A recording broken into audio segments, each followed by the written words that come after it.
There's a difference between good players and star players. And what we're seeing right now, when you look at Donovan Mitchell and you look at the Raptors, Donovan Mitchell is clearly a star. But Leo, when you talk about a star, this is what stars do come playoff time. They put teams on their shoulders, and then when they struggle, they always seem to make a play or knock down a shot, which helps their team win. 3 Cavaliers scored 25 or more points in Game 2 against Toronto. Mitchell dropped 30, Harden had 28, and Mobley went 11 of 13 from the floor for 25. And it's been effective enough. There's a high pick out by Mitchell, and a high catch and finish by Mobley. Maybe everyone is asking the wrong questions about this team. Can they survive the playoffs? Can Mitchell carry them? Can Mobley handle the moment? Can Atkinson outcoach whoever's across from him? He's got Max Strus back in mid-March, and what a stop by Mitchell to put that shot up. The brakes were working for Donovan Mitchell.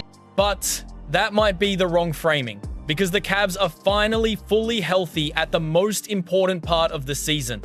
And after watching the first 2 games against Toronto, the question might actually be whether the rest of the East can survive the Cavaliers. Spins, flow, got it, and the foul.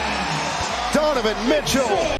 I know how that sounds. I know you're thinking this is another hype video about a team beating up on a lower seed. I get it. I'm still a little skeptical too. But after looking through the film and the numbers, what I found might genuinely change how we're looking at this bracket. So here's what I want to do in this video. I'm going to walk through a couple of things that are true about this Cavaliers team right now that weren't true 6 weeks ago. A regular season stat so bad it could have cost somebody their job, which is now potentially their biggest advantage in May. And why whoever comes out of the Pistons Magic series is walking into the worst possible matchup in the East. By the end, I'm not going to tell you Cleveland is winning the title.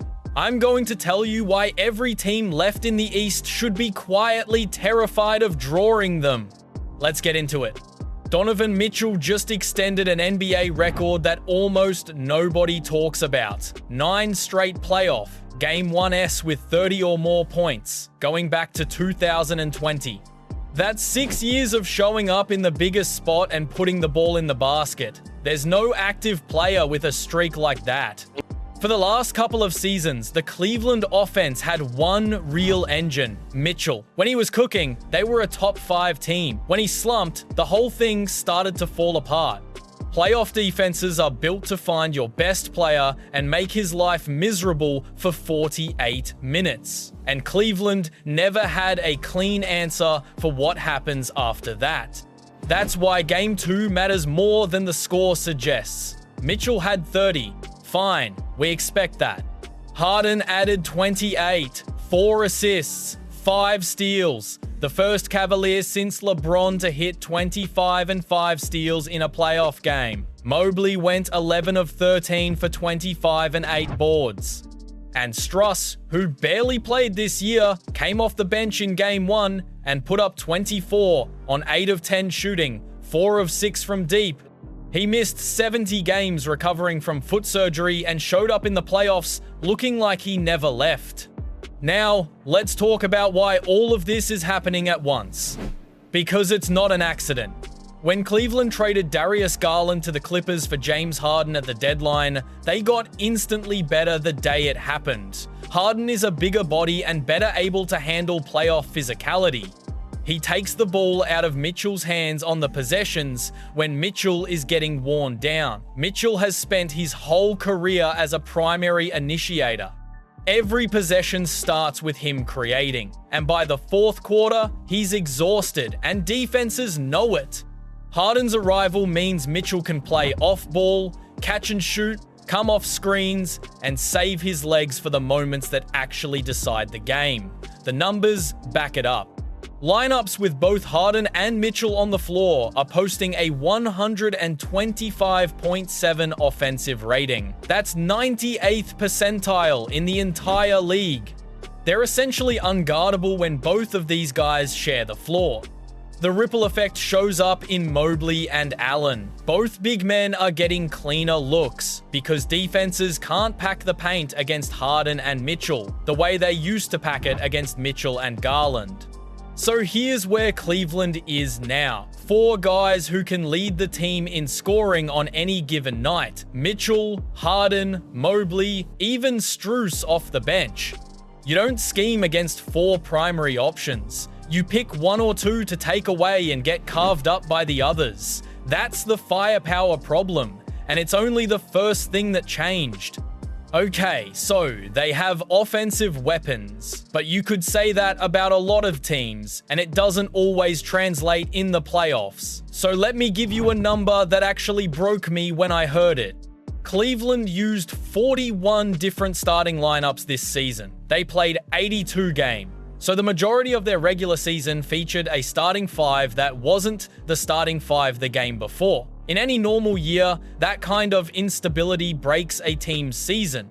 Kenny Atkinson navigated it anyway, and they finished 52-30 as a 4 seed. But the real number, the one that matters for the playoffs, is this. The core 5 that started Game 1 against Toronto, Harden, Mitchell, Wade, Mobley. Allen played 4 games together in the entire regular season. 33 total minutes. That sounds like a disaster, but I'd argue it's the reason they could win the East. Here's what I mean. Playoff basketball in 2026 is a scouting war. Every team has an analytics department. Every coaching staff has weeks of film. Every opponent knows your exact tendencies by Game 3 of a series. That's how good defenses beat good offenses. They find the actions you love, and they take them away until you crack. You can't scout a team that hasn't existed long enough to have tape on itself. The Harden-Mitchell 2-man game? Barely any regular season film. New this postseason. Strus on the floor with the starters? He missed most of the year. Every opponent left in the bracket prepared a scouting report on a Cavs team that doesn't really exist on film yet. And now, they'll be trying to adjust in real time during a 7-game series. Look at what happened to Ingram in games 1 and 2. Toronto had no meaningful counter because they didn't have enough film on how Cleveland was going to use him in their playoff rotation. The chaos of the regular season ended up being a weapon. All those lineups, all the injuries, all the Strus is out, Strus is back noise. It kept the league from building a clean book on this team. Now they're peaking at the exact moment nobody has enough scouting hours left to figure them out. Most teams want continuity heading into the playoffs, but Cleveland went the opposite direction and somehow ended up with a potential edge out of it. The rest of the East is basically starting from scratch on their Cleveland prep in the middle of playing them. That sounds great against Toronto, but what about when they run into somebody in round 2? That's a fair question, and the answer is where this gets even more uncomfortable for the rest of the East. Here's where Cleveland sits. They're up 2-0 on Toronto. They'll be hoping to close this out in 4 or 5 games, and the next team they see is whoever survives out of Detroit and Orlando. Look at those 2 rosters and tell me which of them is scoring enough points to keep up with this Cavaliers team. Detroit is built around Cade and a defensive identity. They grind games into the mud. They force turnovers. They control the pace. They turn 48 minutes into a street fight. That's worked for them all year. It's the reason they finished where they did in the East. But here's the problem with the street fight approach. It assumes you can hold a team below 100 points. And I'm not sure you can hold this Cleveland team in the 90s. The Cavs just put up 126 and 115 inches back-to-back games and did it without breaking much of a sweat. A 125 offensive rating with Mitchell and Harden together on the floor is something you need to match.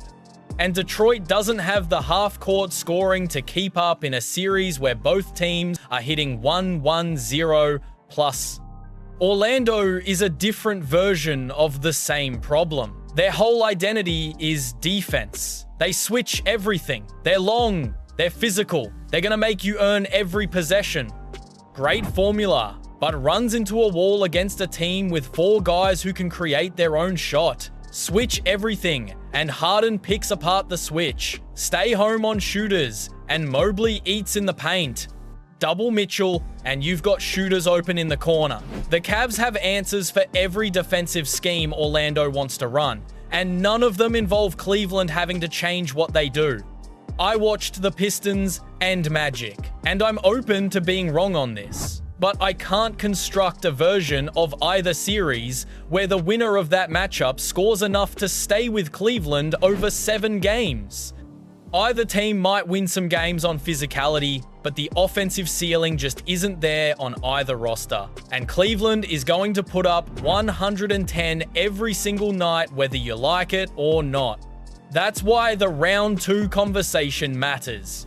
The bracket has effectively handed the Cavs a series where their biggest strength, scoring the basketball in volume, runs directly into a team that doesn't have a counter for it. Now, before I let this get too one-sided, let me be fair about it. Cleveland isn't perfect. There are real concerns if you're looking at them as a finals team, and most of them point toward one team if they get out of the other side of the bracket. Start with 3-point defense. Cleveland ranked 20th during the regular season, and that's a problem against any team that can actually shoot, which Toronto can't. The Raptors were 25th in 3-point frequency and 18th in accuracy, which is why this particular weakness doesn't show up in round 1. Detroit and Orlando aren't exactly elite 3-point shooting teams either, so the round 2 matchup doesn't expose it much. But Boston is where it becomes a real question, assuming they get through their own side of the bracket. The Celtics just lost Game 2 to Philly and shot 13 of 50 from 3 in the process. That's the offense Boston is built around having one of the worst nights of its season in a playoff game, and they lost because of it. So we're not assuming anything about Boston at this point. But if they figure it out and come out of that side of the bracket, they are the matchup Cleveland should be most worried about. Here's why. Boston's entire offensive identity is volume 3-point shooting. On a normal night, they're taking 45 to 53 threes and knocking down enough of them to drown you. They have 4 or 5 guys on the floor at all times who can pull up from anywhere. That 20th ranked Cleveland perimeter defense is the exact weakness Boston is built to exploit. And no team in the league exposes it harder when their shot is falling. The 13 of 50 night doesn't change the structural problem. It just reminds us that even the best shooting teams go cold, and Boston picked a bad night to find out. Transition defense is the other concern. Cleveland was 11th after the All-Star break, which is solid, but they were 20th at defending off their own turnovers. Live ball mistakes against a team that can get out and run will hurt them. Boston pushes pace off every miss and turnover. Tatum and Brown in the open floor is the worst possible environment for a team that struggles to get back. If Boston does make it out of that side of the bracket, they're the fight. Not because Cleveland can't win, I think they absolutely can, but because the Celtics are the team with the shooting to punish Cleveland's biggest weakness and the transition game to exploit the turnover problem. So here's where I land after the first few days of the playoffs. Cleveland has 4 guys who can score 2-0 plus on any given night. They have a roster the league has not seen enough of to build a real book on, because the regular season was so chaotic that the version of the Cavs playing in April barely existed in January. And they have a round 2 draw, where the winner of Detroit or Orlando is going to have to figure out how to score enough to keep up with them, which neither team is built to do. Firepower, stealth, and a bracket that's set up perfectly. I'm not telling you they're winning the championship. There's way too much basketball between now and June. But I do think the Cavs are in better shape than they're being given credit for. So, can this Cavs team make the conference finals, or are we getting too far ahead of ourselves? Let me know in the comments below. And if you enjoyed this video, hit the like button, subscribe for more videos like this one, and check out one of these videos on your screen now.